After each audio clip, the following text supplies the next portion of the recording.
د ننګرهار په مرکزی ښار جلال آباد ولسوالیو کې په تیره یوه میاشت کې امنیتي ځواکونو د بیلابیلو جرمونو په تور 150 تنه نیولي. د ننګرهار امنیه قومندانۍ بیان وایي دغه کسان د غلا، ترافیکي قتل، فریبکارۍ، اخلاقي فساد، د څارویو قاچاق او د یو شمېر نورو جرمونو په تور نیول شوي. د نوموړي په خبره د جنایي جرمونو پر وړاندې جدي مبارزه کړې چې په ترڅ کې د یادو جرمونو کچه د پام وړ راښکته کړې ده.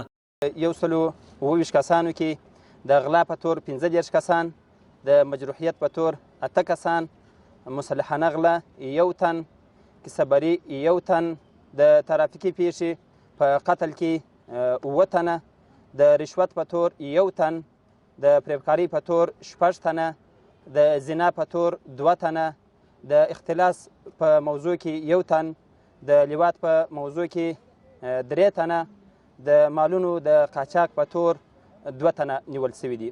د امنیه قومندانۍ مسؤلین همدارس په یاده موده کې د ترهګرۍ سره د جدي مبارزې خبره هم کوي او زیاتوي چې په یاده موده کې په شیرزاد او مومندرۍ ولسوالۍ کې یو شمېر وسلې او مهمات د 6 تورنو کسانو سره نیولي دي.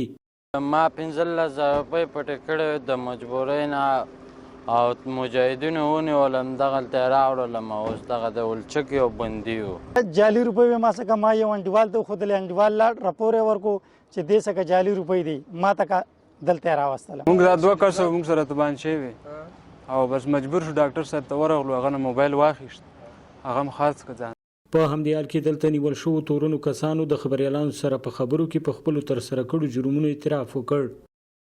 2800 د M16 مرمۍ، 625 د کلشینکوف مرمۍ، 15 میله ټیټي توپنچې، 2 میله سکیلان، 3 میله کلشینکوف، 15 عدد شاجرونه، 2 عدد د شپې دوربینونه چې په تور یې 6 تنه نیول شوي دي. چارواکي همدارس وایي په یاده موده کې د نشهیي توکو پر ضد هم جدي مبارزه کړې او په ترڅ کې د 24 تورنو کسانو او 3 موټرو سره یو اندازه نشهیي توکي، هیروین، چرس، تابلیتکا، شراب او شیشه هم نیولې ده. سباون ساحل، وحدت نیوز، ننګرهار.